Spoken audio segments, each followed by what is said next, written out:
sebuah karya yang akan memperkaya hasanah sejarah keislaman kita dan mendorong untuk mewujudkan kembali kemuliaan umat Islam di masa mendatang.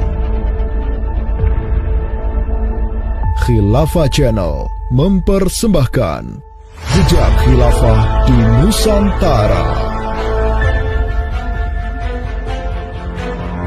Diapit oleh dua benua dan dua samudra, amatlah strategis posisi wilayah Nusantara, menjadikan ia sebagai pelabuhan dagang yang ramai, tempat bertemunya bangsa-bangsa dunia, dan kelak Nusantara menjadi peradaban yang maju di bawah kepemimpinan Khilafah Islamiyah.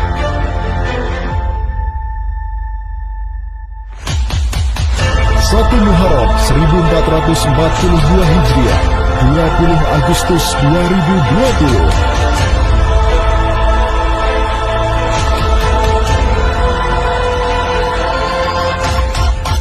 Jejak Khilafah di Nusantara, 20 Agustus 2020.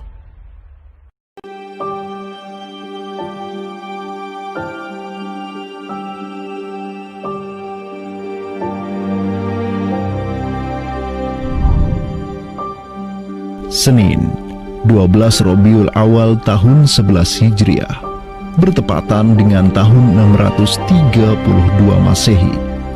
Seluruh langit dunia dirundung mendung. Semua orang di Madinah menundukkan wajahnya, kosong pandangan seraya bercucuran air mata. Di pagi itu, kabar duka menyeruak ke seluruh negeri. Rasulullah Sallallahu Alaihi Wasallam wafat. Pada saat Rasulullah Sallallahu Alaihi Wasallam wafat, Abu Bakar itu berkhutbah. Abu Bakar mengatakan begini, Ya ayyuhan nas, inna Muhammadan qad mata, wala budda lihada dini man yakumu bihi. Kata Abu Bakar begitu. Wahai manusia, sesungguhnya Muhammad sudah wafat, dan urusan agama ini harus ada yang mengurusnya. Setelah Abu Bakar menyampaikan demikian, para sahabat pun segera bersepakat untuk mencari dan memilih Khalifatur Rasulillah, seorang pengganti Nabi, untuk menjaga agama dan menjalankan urusan dunia. Mereka bahkan lebih menyegerakan urusan ini ketimbang menyegerakan pemakaman jasad Rasulullah Sallallahu Alaihi Wasallam yang mulia, menandakan bahwa urusan kepemimpinan untuk kaum muslimin pasca wafatnya Nabi merupakan perkara yang amat mendesak. Karena itu Sayyidina Umar juga mengatakan, La islama illa bil jamaah, wala jama'atan illa bil imarah, wala imaratan illa bit ta'ah. Umar juga memahami sebagaimana yang dipahami oleh Abu Bakar. Islam ini tidak akan kuat kecuali dengan adanya jamaah, dengan adanya persatuan. Dan tidak mungkin umat ini bisa bersatu kecuali dengan adanya imarah, adanya khilafah, adanya kepemimpinan. Dan tidak mungkin adanya imarah kecuali dengan adanya ketaatan. Jadi para sahabat itu paham itu. Kemudian para sahabat itu juga menjalankan apa yang diperintahkan Nabi dalam hadis yang lain. Apa kata Rasulullah? Alaikum bisunnati, kalian harus pegang teguh sunnahku, wa sunnatil khulafa'ir rasyidin al-mahdiyyin min ba'di, dan sunnah para khalifah rasyidin al-mahdiyyin min ba'di, mendapatkan petunjuk setelahku. Kemudian Nabi mengatakan, addu alaiha bin nawajidi, kalian harus gigit sunnah itu dengan menggunakan gigi geram dan jangan dilepaskan. Sunnah yang ditinggalkan oleh para khulafaur rasyidin itu apa? Pertanyaannya begitu. Jawabannya tidak lain adalah khilafah itu, sistem khilafah itu. Maka di Saqifah Bani Sa'idah bersepakatlah kaum muslimin untuk memilih Abu Bakar sebagai khalifah pertama untuk mengatur negara mereka yang disebut sebagai Khilafah Islamiyah. Negara khilafah di bawah kepemimpinan Abu Bakar dan khalifah-khalifah setelahnya, Umar bin Khattab, Utsman bin Affan, dan Ali bin Abi Thalib, cepat sekali berkembang. Mereka memperluas wilayah khilafah hingga mendobrak dua negara adidaya saat itu, Kekaisaran Persia dan Imperium Romawi. Semua aktivitas ekspansi tersebut merupakan realisasi kebijakan politik luar negeri Khilafah Islamiyah, dakwah, dan jihad. Sementara di Timur Tengah sedang terjadi revolusi tauhid yang luar biasa dengan munculnya negara adidaya baru yang bernama Khilafah Islamiyah. Jauh di sebelah timur, terbentang sehamparan kepulauan yang teramat luas wilayahnya. Masing-masing pulau ini begitu hijau hutannya, mata air mengalir dengan begitu derasnya, disertai kekayaan alam yang melimpah ruah jumlahnya, baik di bawah maupun di atas tanah, baik sebelum maupun selepas pantai.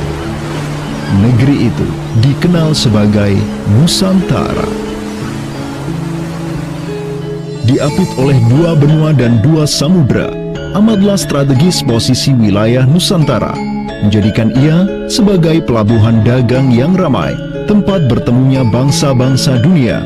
Kala itu, belumlah penduduk di Nusantara mengenal Islam, sementara kehidupan mereka sedang diselimuti oleh kegelapan. Namun, tatkala Islam sedang membara di Timur Tengah, tentu sampailah pengaruhnya ke Nusantara.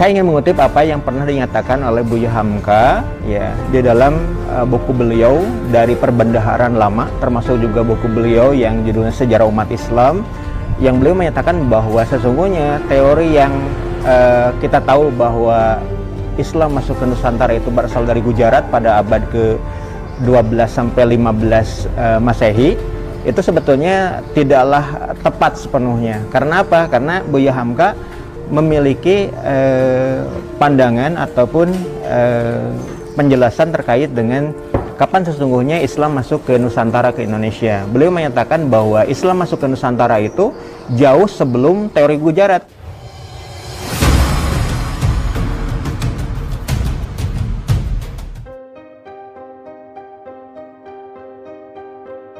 Di bawah pemerintahan Khulafaur Rasyidin yang wilayahnya membentang dari Afrika Utara sampai Persia, perdagangan kaum muslimin berkembang pesat dengan dikuasainya pelabuhan-pelabuhan strategis di Samudra Hindia.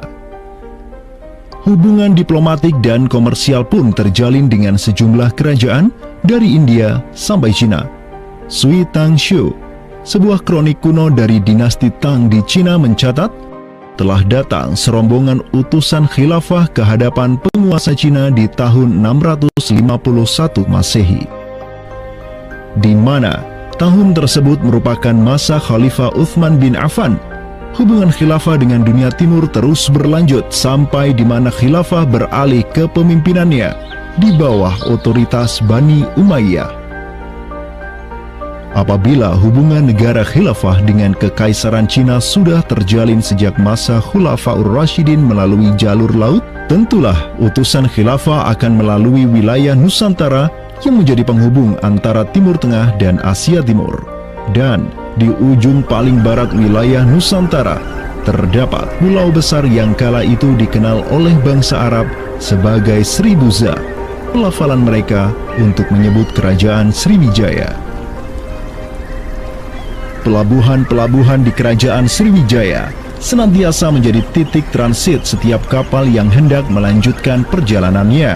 Tentu, penguasa Sriwijaya akan menyadari keberadaan pelayar-pelayar muslim yang singgah di wilayah kekuasaannya. Fakta bahwa kerajaan Maharaja Indra Farman di Sriwijaya itu ada komunikasi dengan Daulah Umayyah, mengirim surat 2 kali yang isi suratnya itu dari raja dengan 1000 gajah ya dan sebagainya, yang menunjukkan surat menyurat seabad itu yang menunjukkan ada hubungan kekhilafahan dengan Nusantara. Dan secara historis ya sangat logis ketika itu superpower dunia adalah khilafah. Surat yang dikirim oleh Maharaja Sri Indrawarman dari Sriwijaya tersebut dialamatkan ke Damaskus, ibu kota Khilafah Umayyah yang saat itu dipimpin oleh Khalifah Umar bin Abdul Aziz. Dalam surat itu disebutkan من ملك الأملاك الذي هو ابن ألف ملك والذي تحته بنت ألف ملك والذي في مرضته ألف فيل والذي له نهران ينبتان العود والألوها والجوز والكافور الذي يوجد ريحه على مسيرة 12 ميلا إلى ملك الأعراب الذي لا يشرك بالله شيئا أما بعد فإني قد بعثت إليك بهدية وما هي بهدية ولكنها تحية وأحببت أن تبعث إلي رجلا يعلمني الإسلام ويوقفني على حدوده والسلام. Maka di bawah kepemimpinan sang Khalifah Umar bin Abdul Aziz, khilafah menyebarkan rahmatan lil alamin ke segala penjuru dunia, termasuk Nusantara.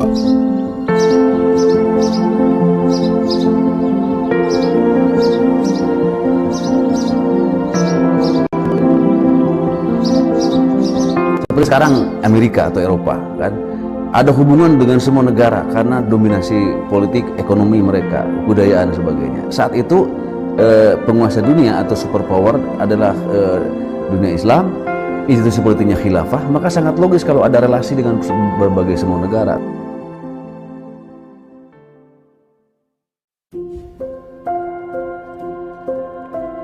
Tahun 1258, dari arah timur datanglah segerombolan pasukan yang mengerikan. Tubuh mereka besar-besar bak raksasa, berkulit kuning dan begitu mahir berpanah dan mengendarai kuda. Inilah pasukan Mongol yang datang dari utara Cina. Khalifah Al-Musta'sim itu dibunuh oleh Hulagu Khan, ya, pemimpin tentara Mongol.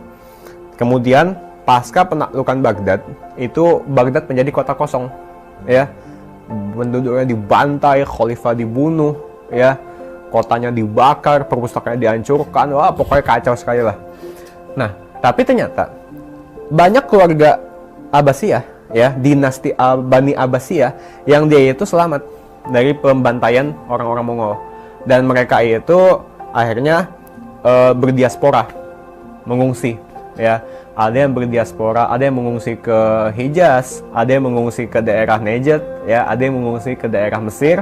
Ada satu keturunan Abbasiyah, Bani Abbasiyah, yang dia itu mengungsi sampai ke Aceh, gitu. Dimana Aceh itu dulu, ya, negara yang berkuasa di sana adalah Samudra Pasai.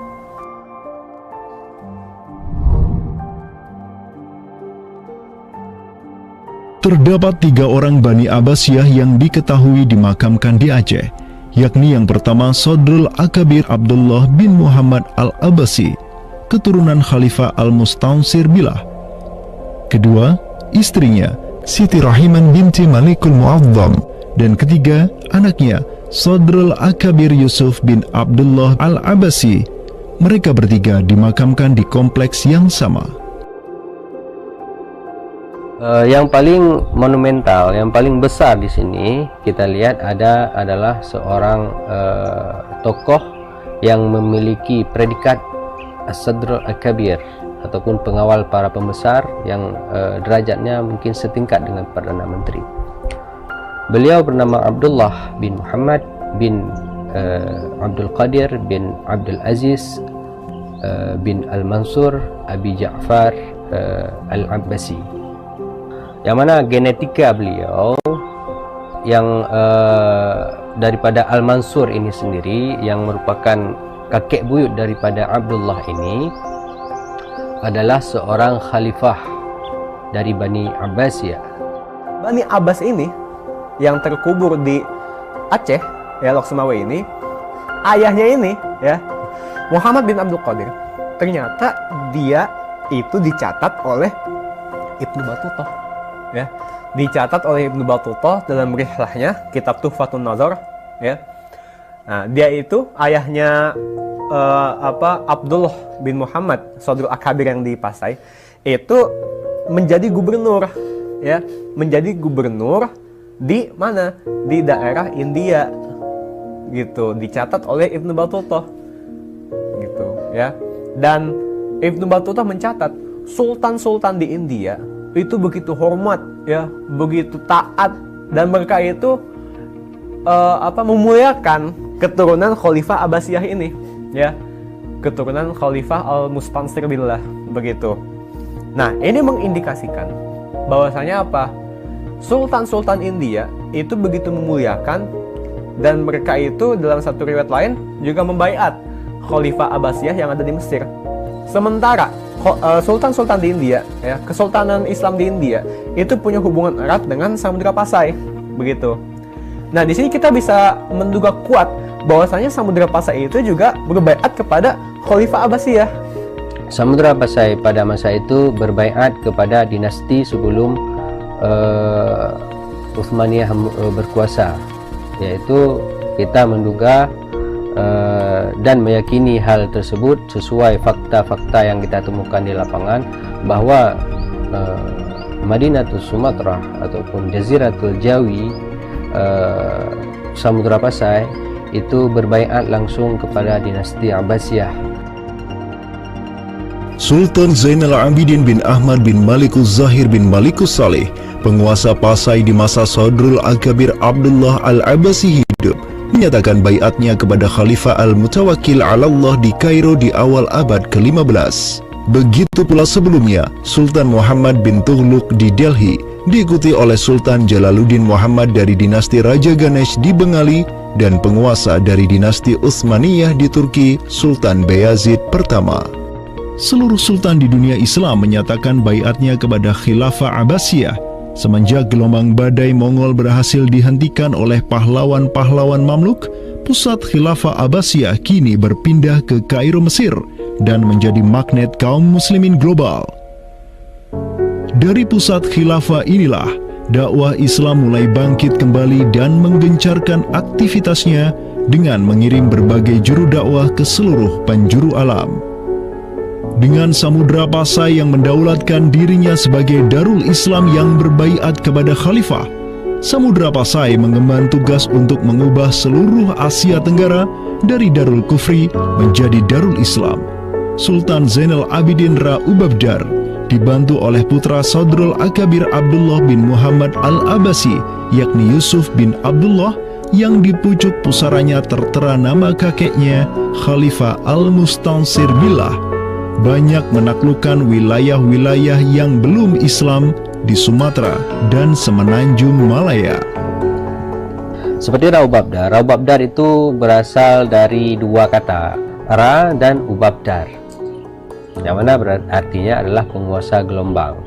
Ini adalah sebuah predikat yang sangat luas sebenarnya maknanya, sesuai dengan masa yang ditorehkan pada waktu tersebut, bahwa Sultan Zainal Abidin Ra Ubabdar bin Ahmad bin Muhammad bin Al-Malik Al-Salih ini adalah salah satu masa kegemilangan Samudra Pasai, yang mana kita ketahui setelah masa tersebut yang memimpin Kesultanan Sumatera adalah anak keturunan daripada beliau ini, yang jumlahnya sampai 11 orang sultan. Bergerak dan terus bergerak itu meluaskan dakwah Islamnya sampai ke pulau-pulau. Itu masa Zainal Abidin Ra Ubabdar, terutama penakluk gelombang yang dijuluki beliau itu melebarkan sayap itu sampai ke seluruh Asia Tenggara.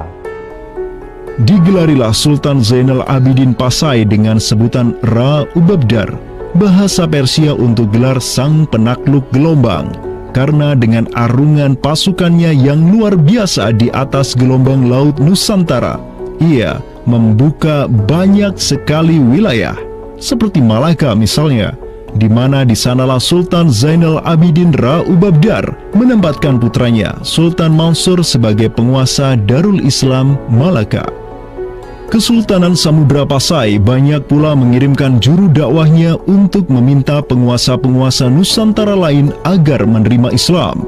Salah satu juru dakwah tersebut dikirim ke Jawa Timur, pusat pemerintahan rezim yang mendominasi wilayah Nusantara saat itu, Kerajaan Majapahit.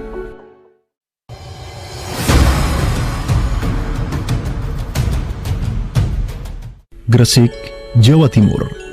Di kota yang hanya berjarak 60 km dari Trowulan, ibu kota kerajaan Majapahit, terbaring jasad mulia di atas pusara marmer yang begitu indah. Inilah kubur seseorang yang menginisiasi tegaknya Islam di tanah Jawa, Maulana Malik Ibrahim, yang kemudian dikenal sebagai Sunan Gresik. Malik Ibrahim adalah seorang yang berkedudukan tinggi di lingkaran kuasa Samudra Pasai, terlihat dari gelarnya yang bertajuk Umdatus Salatin wal Wuzara, pondasi para sultan dan wazir, di mana gelar tersebut adalah gelar untuk wakil Sultan Samudra Pasai sebagaimana yang dicatat oleh Ibnu Battutah. Gelarnya yang lain seperti Burhanud Daulah Waddin, penerang negara dan agama, adalah gelar yang disematkan kepadanya selayaknya gelar-gelar yang diberikan Khilafah Abbasiyah kepada pejabat-pejabat penting daulah, sebuah gelar yang begitu politis sekaligus agamis.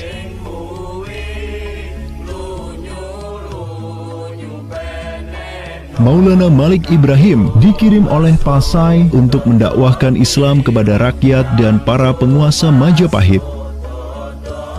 Banyak orang-orang dari kesultanan ini, Kesultanan Samudra Pasai, yang itu berbaiat langsung ke khalifah, itu mengirim orang-orang atau orang-orang Pasai itu banyak bermigrasi ke daerah-daerah lain di Nusantara. Misalkan ya, kalau kita perhatikan makam tertua ya, salah satu makam tertua di Jawa yang sekarang terletak di Gresik, siapa orangnya ya? Pemilik makam ini itu adalah Maulana Malik Ibrahim. Maulana Malik Ibrahim ya, kalau kita perhatikan makamnya yang di Gresik itu sama persis gayanya dengan apa? Dengan makam-makam yang ada di Pasai, begitu. Nah, ini merupakan bukti bahwasanya Sunan Gresik itu pernah ada di Pasai ya, dan dia itu ya tahu sendiri lah ya, bahwasanya Maulana Malik Ibrahim yang kemudian dikenal juga sebagai Sunan Gresik itu merupakan salah satu dari Wali Songo. Bersama kakek, paman, keponakan, cucu cicit dan murid-murid pilihannya yang kemudian disebut Wali Songo, Maulana Malik Ibrahim berdakwah di Jawa dan menyebarkan Islam di kalangan penduduknya.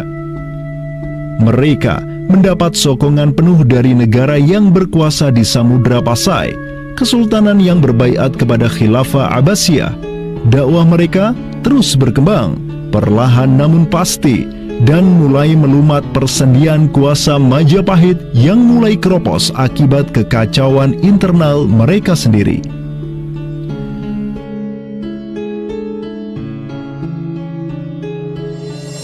Para Wali Songo juga dihormati karena sebagian besar dari mereka menyandang status sebagai keturunan Nabi melalui jalur Husain bin Abi Thalib yang terus turun-temurun kepada Muhammad Sahib Marbal, turun lagi ke Alawi sampai ke Imam Jamaluddin Al-Husaini yang dikenal juga sebagai Syekh Maulana Jumadil Kubra, yang dari dialah para Wali Songo lahir sebagai anak-anaknya.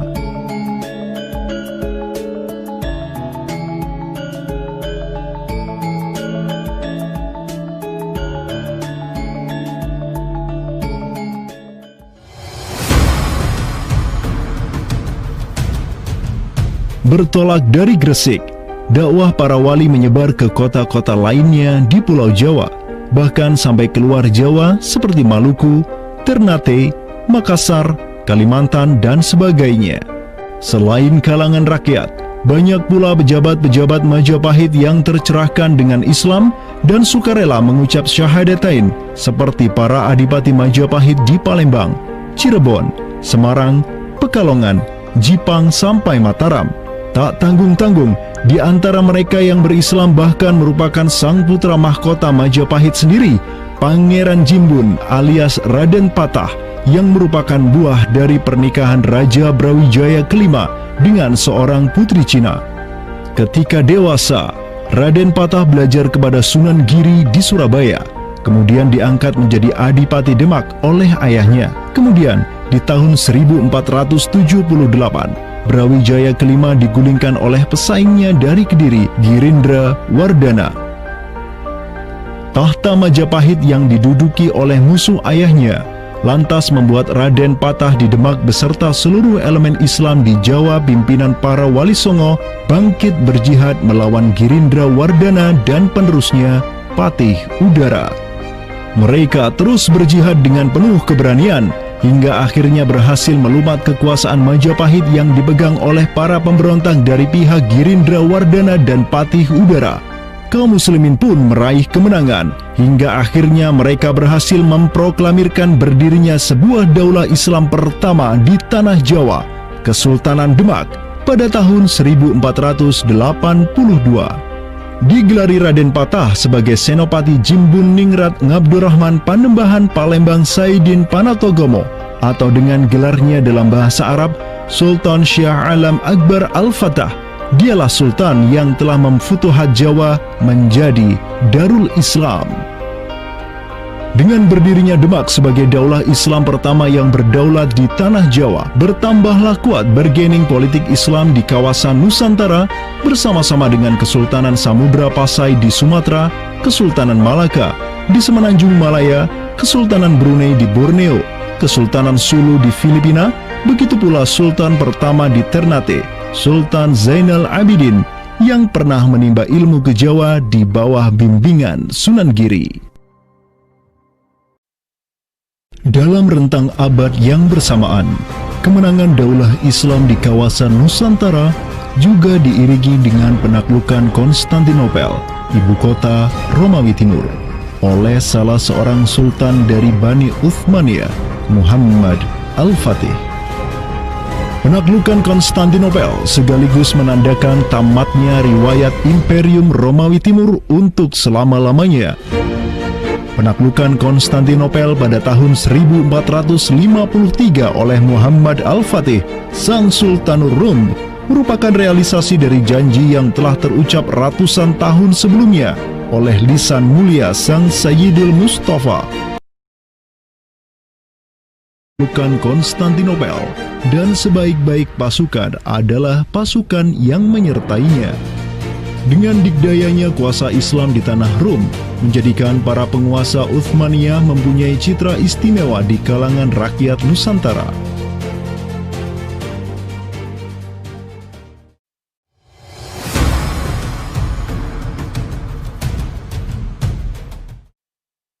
Namun demikian, dikala penaklukan demi penaklukan sedang digencarkan oleh tentara Islam mulai dari Rum sampai ke Nusantara, penaklukan yang sama juga digencarkan oleh tentara Kristen di ujung paling barat dunia Islam, Andalusia. Berbeda dengan penaklukan yang kaum muslimin lakukan, di mana penduduk asli suatu tempat diberi toleransi yang luar biasa atas agama dan properti mereka, tentara Kristen Portugis dan Spanyol menaklukkan wilayah Islam di Andalusia yang saat itu sudah terpecah menjadi Reyes de Taifas atau Mulukhut Tawaif atau kerajaan-kerajaan yang saling tercerai-berai. 1492, kekuasaan Islam terakhir di Andalusia, Granada, berhasil ditaklukkan oleh suami istri yang menjadi penguasa Spanyol, Fernando de Aragon dan Isabella de Castilla. Penaklukan kembali wilayah Andalusia menjadi negara Kristen yang mereka sebut Reconquista telah menyebabkan populasi kaum muslimin di sana tersapu bersih, entah karena diusir, dimurtadkan, atau dibunuh. Selain Reconquista, kaum Kristen Spanyol dan Portugis juga mempunyai motif ekonomi untuk menjadikan diri mereka kaya, yakni dengan mencari jalur rempah di Samudra Hindia yang saat itu merupakan potensi sumber daya alam yang luar biasa. Program mereka untuk mencari rempah di Samudra Hindia mereka sebut sebagai Estado da India. Kita sering dengar dengan istilah 3G gitu kan, Glory, Gospel, dan Gold gitu kan. Jadi ya mereka ingin ekspansi, mereka ingin menyebarkan misi agama mereka, dan mereka juga ingin mencari gold. Goldnya sini adalah justru adalah rempah gitu kan. Begitulah betapa berharganya rempah pada saat itu, sampai 1 gram pala dihargai dengan 2 gram emas gitu kan. Paus Alexander ke-6, pemimpin kaum Kristen saat itu, begitu mendukung hasrat Portugis dan Spanyol untuk menjelajah dunia dan menyebarkan Kristen. Maka berangkatlah gelombang penjelajah Portugis yang disertai pasukan dan senjata untuk menaklukkan dunia Islam di Samudra Hindia. Di bawah pimpinan Alfonso de Albuquerque, armada Portugis berhasil menaklukkan Goa di India pada tahun 1510 dan setahun kemudian berhasil sampai ke Malaka, merebut pelabuhan strategis itu dari Sultan Mahmud Syah yang memerintah tempat tersebut. Dengan bercokolnya Portugis di Nusantara, dimulailah babak baru sejarah Islam di kawasan ini.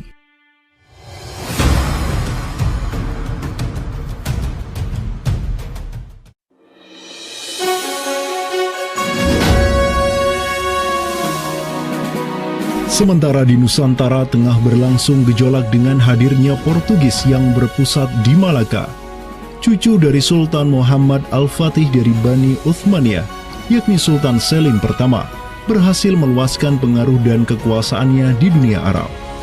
Pada tahun 1517, beliau berhasil merebut Suriah, Mesir, dan Hijaz dari kepenguasaan kaum Mamluk.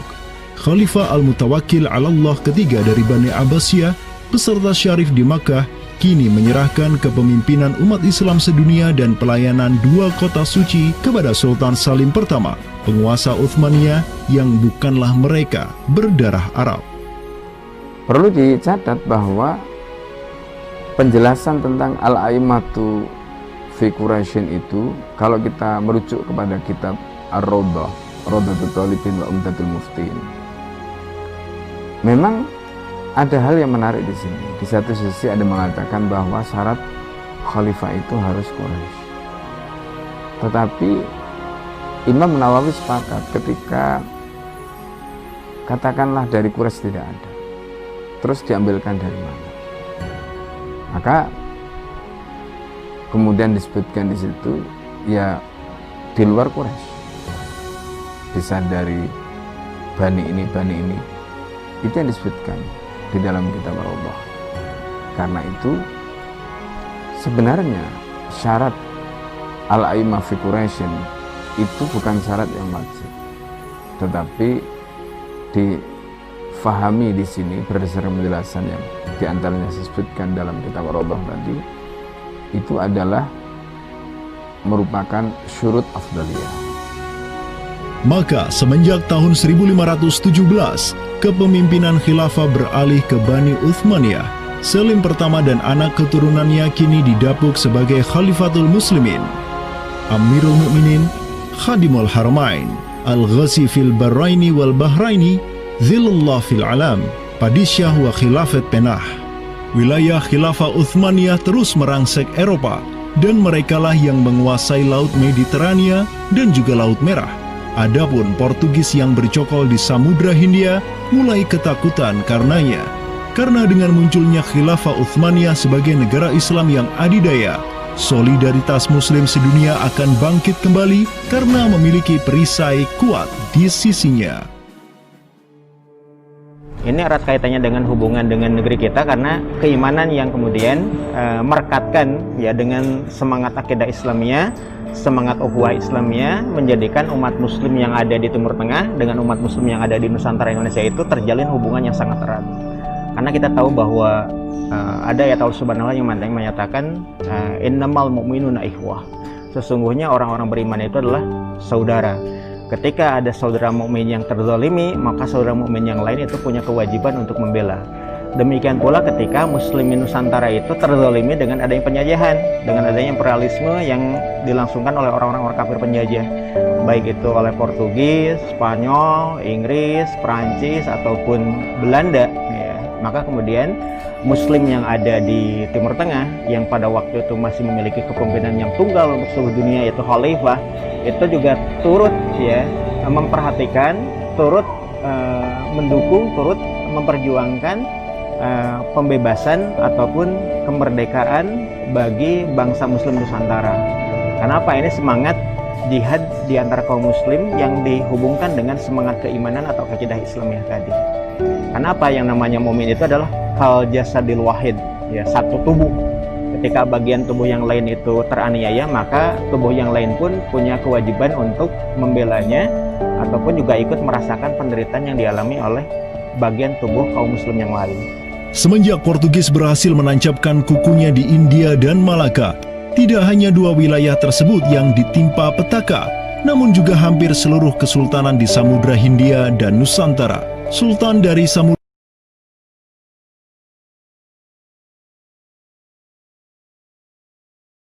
Pasai kala itu, Zainal Abidin bin Mahmud bin Zainal Abidin Ra-Ubabdar, yang mendaulatkan dirinya sebagai Al-Qaim tahta Amri Rabbil Alamin, orang yang berdiri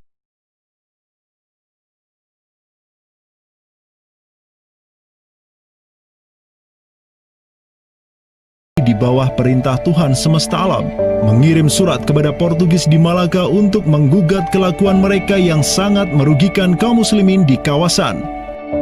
Namun apalah daya, Sultan Zainal Abidin yang ini kemudian dikenal sebagai penguasa terakhir Pasai, karena setelah ia wafat pada tahun 1517, bala tentara Portugis datang ke Pasai dan menaklukkan Kesultanan Islam pertama di Nusantara itu dengan penuh tipu daya.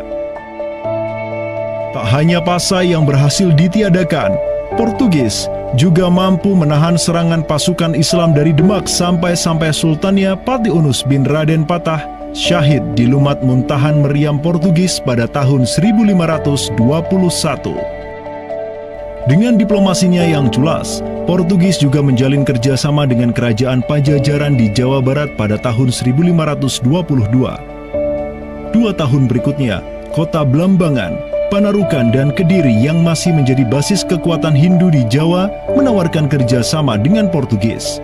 Maka, Portugis banyak sekali mendapat aliansi sesama kafir yang berada di berbagai wilayah di Nusantara untuk bersatu padu menghantam kekuatan politik Islam yang baru tumbuh di Pulau Jawa. Bahkan, di Maluku pun Portugis berhasil menancapkan kuasanya semenjak tahun 1536. Berkaca pada kelakuan Portugis yang memerangi umat Islam di Samudra Hindia dan Nusantara, Sultan Sulaiman Al-Qanuni, sang Khalifah Uthmaniyah yang berkuasa sejak tahun 1520, menyatakan peperangan terbuka kepada penguasa Portugis yang berkedudukan di Lisbon, Dom Sebastião. Telah dilaporkan kepada saya bahwa jamaah haji dan para pedagang muslim yang datang dari India melalui laut telah dianiaya. Jika engkau masih membangkang, maka dengan bantuan Allah yang Maha Agung, kami akan melakukan segala yang diperlukan untuk memulihkan ketertiban di negeri-negeri itu, dan tiada guna lagi bagi engkau untuk memprotesnya.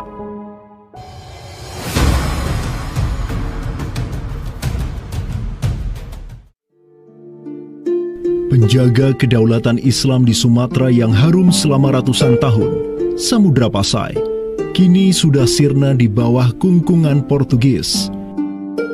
Namun, harapan kemenangan itu masih ada. Karena tak lama setelah itu muncul kekuatan baru yang terbit di ujung utara Sumatera, Kesultanan Aceh. Kita mengetahui bahwa Sultan Aceh yang pertama adalah Sultan Ali Mughayat Shah. Ya, beliau wafat tahun 1530. Dan ini merupakan masa yang bersamaan dengan Sultan Sulaiman Al-Qanuni dari Khilafah Utsmaniyah.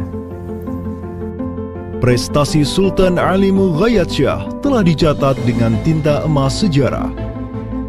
Kegemilangan Sultan Aceh pertama itulah yang direkam oleh salah seorang ulama besar dunia Islam, Syekh Ahmad Zainuddin Asy-Syafi'i Al-Malibari, yang merupakan murid dari ulama tersohor Ibnu Hajar Al-Haytami. Dalam kitabnya Tuhfatul Mujahidin fi Ba'di Akhbaril Burtukaliyin, Syekh Zainuddin Asy-Syafi'i menulis, dan mereka, orang-orang Portugis, semoga Allah mengalahkan mereka, mendatangkan berbagai barang dari negeri-negeri yang jauh. Mereka menjadi ramai dan bertambah banyak di kawasan. Para penguasa berbagai pelabuhan menuruti kehendak mereka sehingga mereka sepenuhnya menguasai pelabuhan-pelabuhan tersebut. Pelayaran hanya dapat dilakukan dengan jaminan keamanan dari mereka. Perdagangan dan kapal-kapal mereka bertambah banyak, dan sebaliknya, perdagangan muslimin di luar kapal-kapal dan benteng-benteng yang mereka bangun makin merosot. Tiada seorang pun yang dapat merebut kota-kota pelabuhan itu selain Sultan yang mujahid, Ali. Semoga Allah menyiramkan rahmat ke atas pusaranya dan menjadikan surga tempat kediamannya.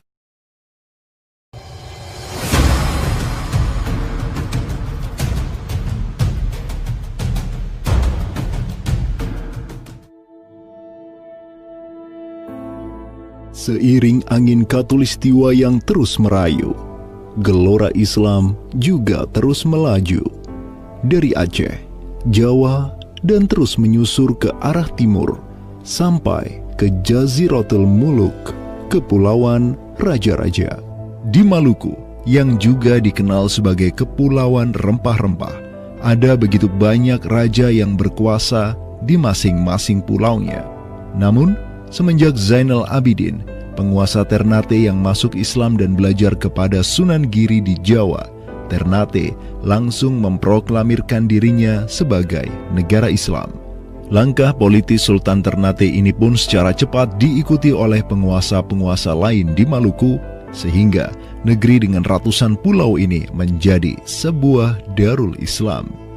Tatkala Portugis menaklukkan Malaka, sang jenderal Portugis Alfonso de Albuquerque mengirim 3 kapal di bawah pimpinan Francisco de Serrao.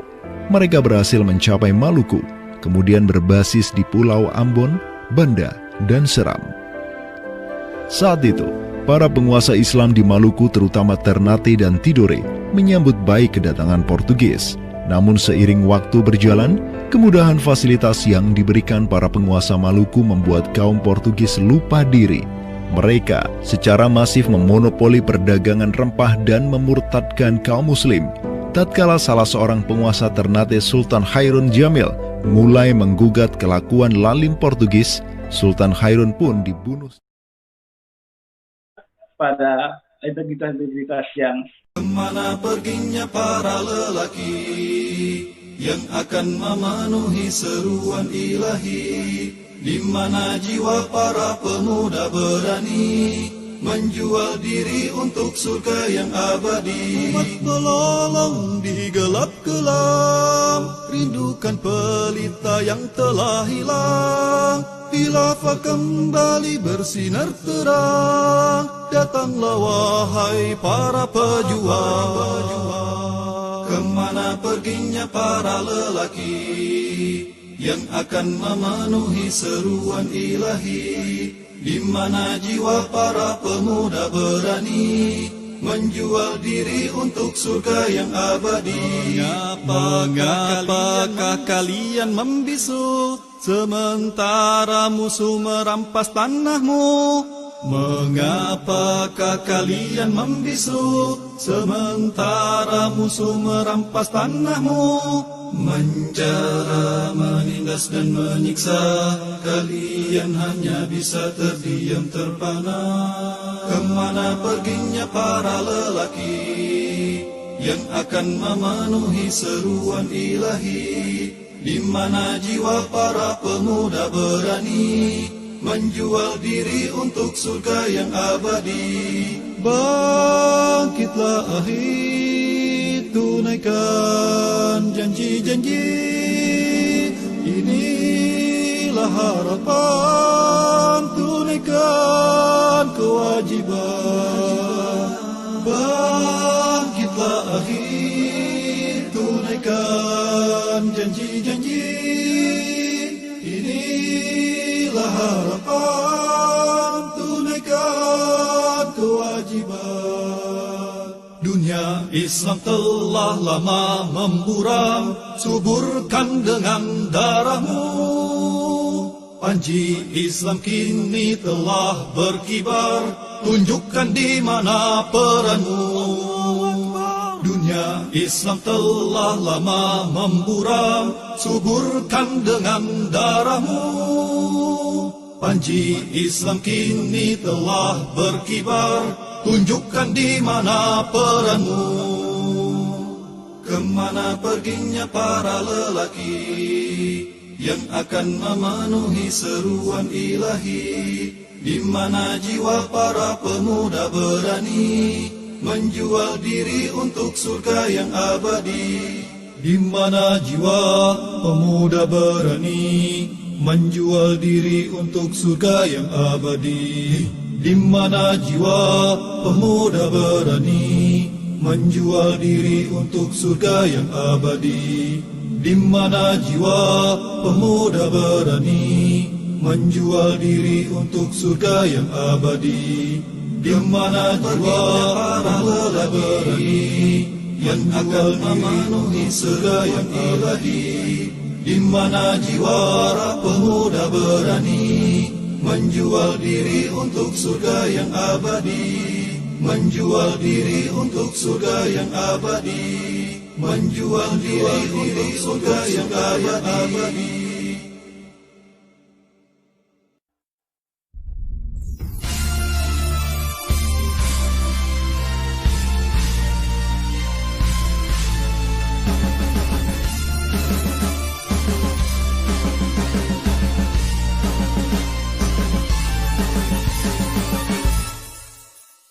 Saat yang dinanti telah hadir kembali, tegaklah al-khilafah.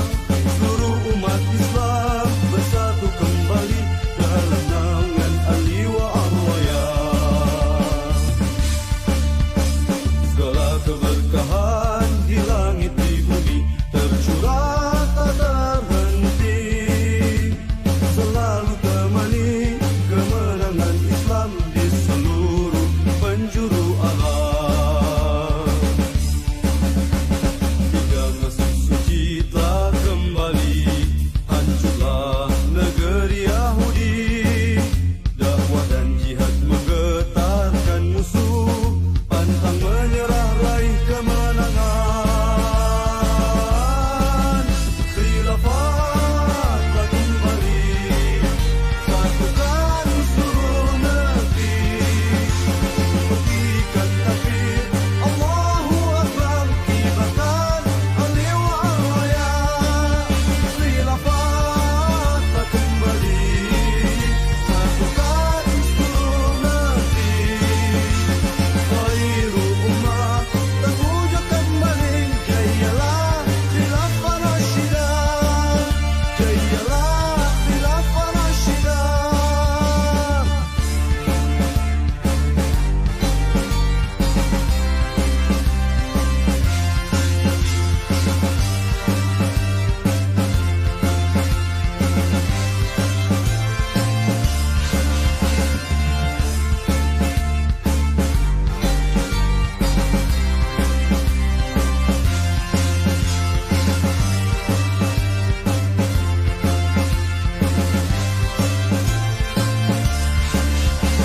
Saat yang dinanti telah hadir kembali, tegaklah al-khilafah. Seluruh umat Islam bersatu kembali dalam naungan Ali wa arwayah.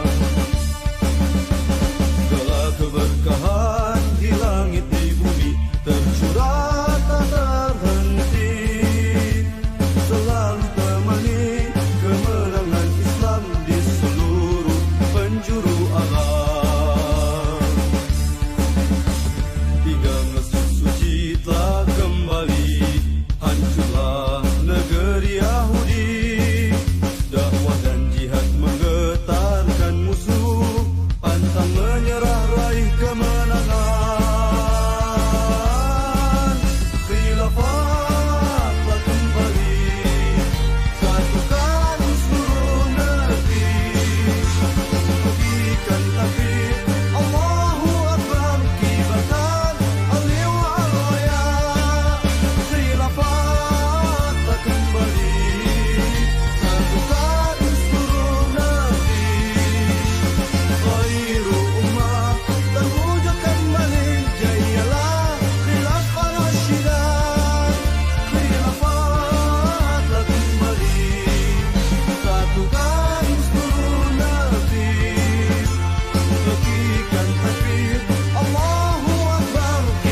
والعباد بالخلافة تعتلي همامنا نحو الأمجاد. بالخلافة ترتقي كل الشعوب والعباد. بالخلافة تعتلي همامنا نحو الأمجاد. بدروب الإسلام نفخر عزمنا بالحق ينصر أمة واحدة دولة واحدة راية واحدة شعارنا الله أكبر. شعارنا الله أكبر. قواتنا في جمع شمل المسلمين من السودان للهند لفلسطين. ألن تروا أحوال أرض الرافدين وأرض الشام عقر دار المسلمين. يا شعب مصر والرباط ووهران شعب طرابلس وأرض القيروان لننزع من قلوبنا كل الأوهان. مغربنا خليجنا كل الإخوان. أمة واحدة دولة واحدة راية واحدة شعارنا الله أكبر. شعارنا الله أكبر. ضموا الصفوف وحدوا أمالكم خذوا السبيل انهضوا خذوا الغبار. محمد خير الورى قدوتكم كونوا من النشء القوي والأخيار. فإنكم شمام رأس من حنى إلا لك يا حي علم الغيوب. أنت الذي وعدتنا بنصرنا اجعلنا حيث سلكنا من دروب. أمة واحدة دولة واحدة راية واحدة شعارنا الله أكبر. شعارنا الله أكبر.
Pastilah kau segera kembali.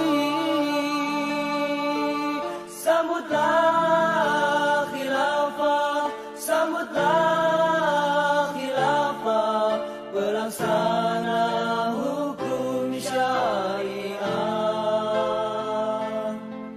Sambutlah khilafah, sambutlah khilafah, tegaklah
seluruh kekuatan umat dilemahkan dan diadu dombakan satu sama lain.